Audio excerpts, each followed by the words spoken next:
Hey, thanks for joining, everyone. Today I'm going to lecture about chapter 8 and it deals with organizational. So, um, so first we have to think about we want to build a management team and strategy, right? Managers and other key persons who give the company general direction. In a small business, typically the founder and maybe some partners, and we'll talk about partnerships a little bit, but of course, the larger the company gets, the more personal you have that decisions for the company. There are also investors. They consider, and investors will consider the quality of the bankers' management when making decisions to invest. So if the company that has the management, solid management, is more likely to um, sometimes the company. It can also, a team can provide a diversity of talent values needs and greater assurance of continuity. Because if you only have one person owning or managing the company, if that person is not available for one reason or another, there might not be a continuity because nobody else will know what's going on with the company with only one person. So sometimes that could be there will be companies the competence required in management team depends on the type of business. Some businesses are much more complicated or need more different expertise than others. So, as an example, if we have like a tutoring service that will just connecting people online to tutors with special knowledge to potential students, that might not require a large management team as a big company that has a production that has a small production setup that makes the products and sets them out to the market. Solo startup is still an option. It's just one person, right? And because of technologies, sometimes it is, or nowadays it is something easier to start a business alone, right? We have devices, services, platforms. You have, platforms easy that make it easy to create a website and to sell things and stuff like that. So it can be very easy to be a solo entrepreneur. You're more likely going to stay a small business as a solo entrepreneur as well. At one point, if you want to grow, you may have to grow your team, right? But if you add a partner to your business, you're going to give up freedom to make your own decisions, and you will depend on each other, right?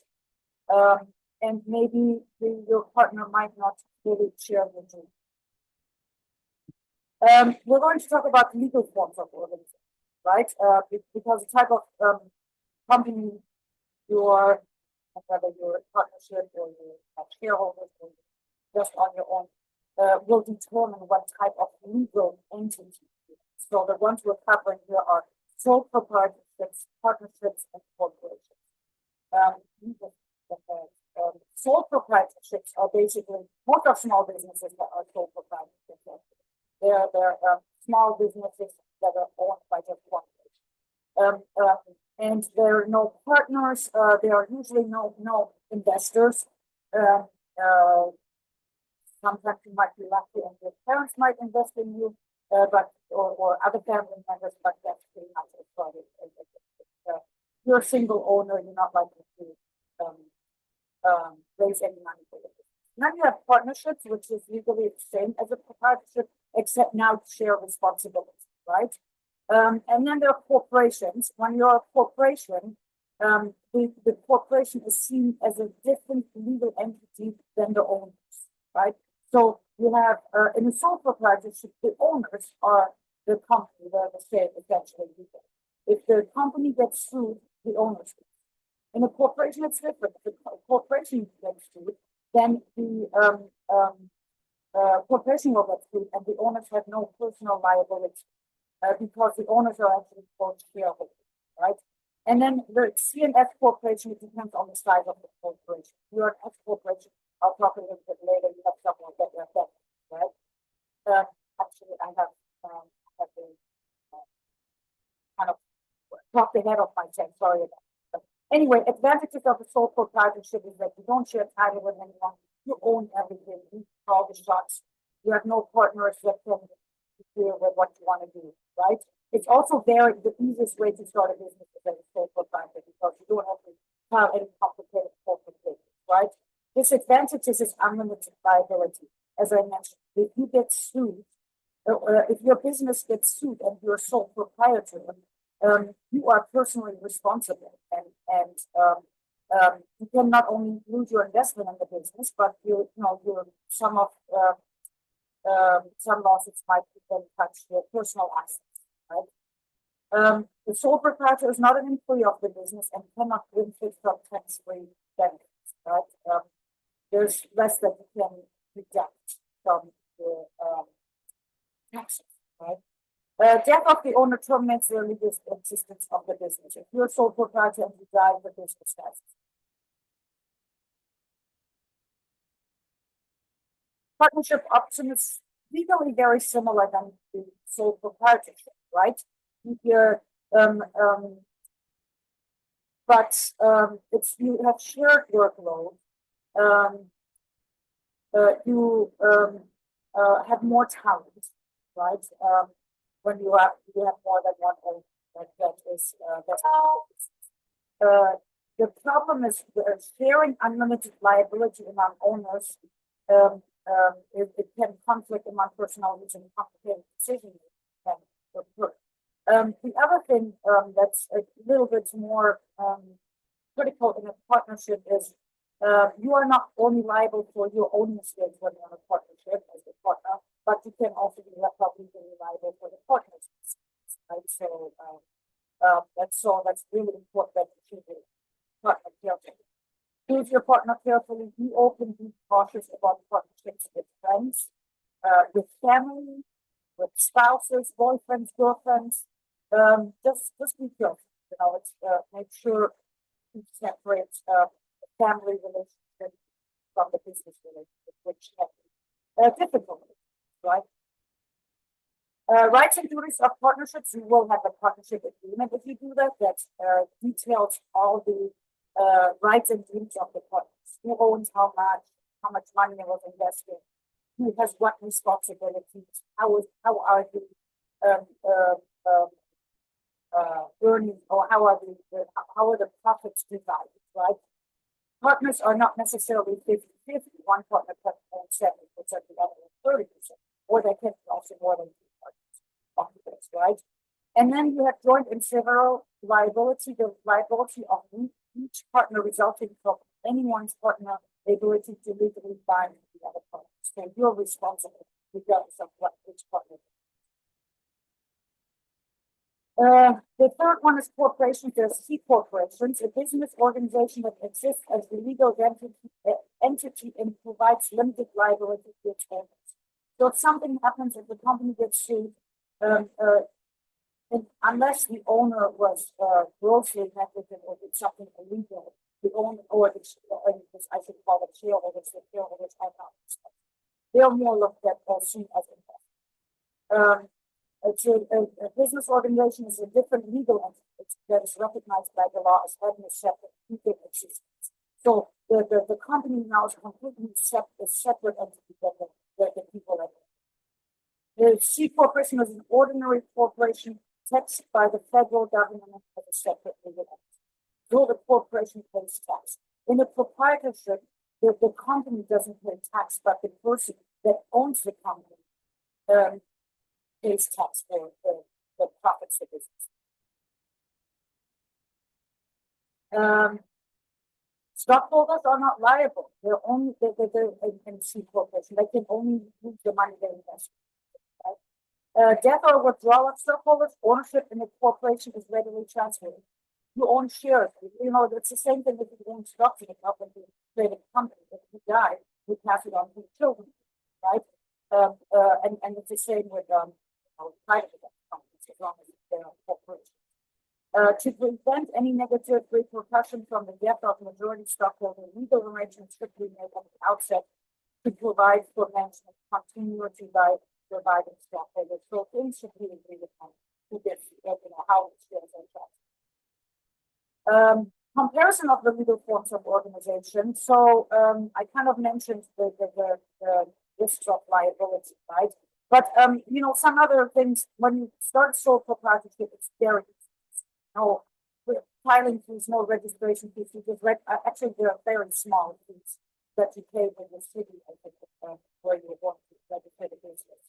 Um, uh, you do only pay that once, right? With your business, yes, right? You have unlimited liability, and once you die, the property goes to the general partnership also has minimal requirements.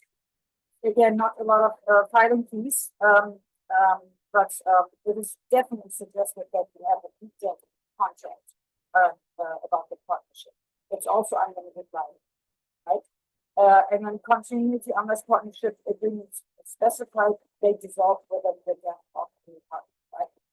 And then the C corporation is the most expensive and has greatest requirements. You have to file it with the state where you, well, not necessarily the state you operate, but a lot of that, right? It's in California, if you start a corporation in California, you pay $800 to start that with the state of California. And you have to pay that year, but you have limited liability. And the continuity is not affected if somebody withdraws with every example, right? Form of organization.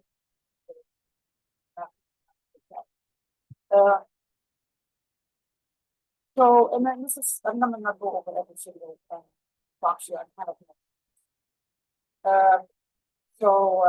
The other thing is,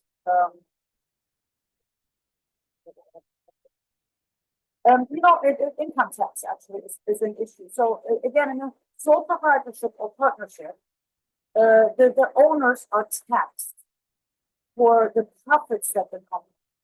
In a corporation, the corporation is taxed, and the shareholders receive dividends. If the shareholders decide we're going to take all the profits and divide them this year amongst all the shareholders, that's called dividends. So after the corporation pays taxes, there's an income left after taxes, right? Profits after, or net income. That is now divided by the owners, and the owners now pay a personal income tax on that money that they. So it's kind of like double taxation. So that happens in a sequel, right? An alternative to a C corporation is actually a limited liability. This is a partnership. Actually, a partnership is a. Okay, hold that thought. This is another one. It's a limited partnership where you have one general partner who is liable and legally responsible, and then you can have limited partners who invest in the company, but they can only use their investment. They cannot be sued, right? That's sometimes people do that, family or friends of family, and they're usually not involved in the management. But legally, they're treated as, the limited partners are treated differently because they're not legally.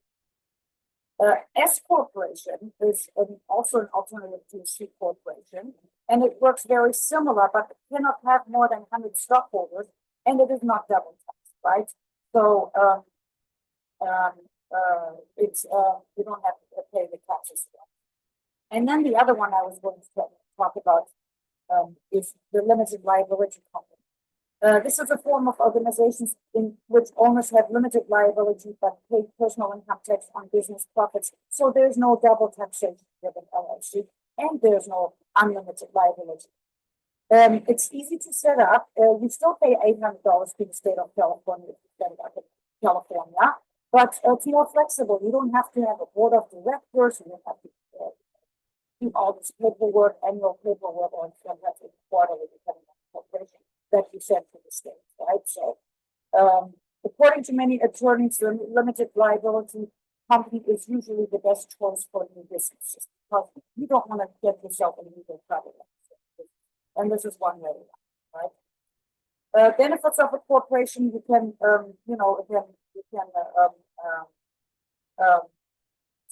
a form of corporation that creates oh, I'm sorry, benefit corporation. It's a different type of corporation. It creates positive social environment impact through binding commitment to altruistic mission and high standards of legal accountability. It's kind of like social entrepreneurship, it's called sometimes like that, right? They recruit employees who sometimes work for less, with sometimes philanthropic type of things, and not exactly nonprofit but similar, right? They're not just here. Right? That was it for this chapter, so I'm going to stop the recording.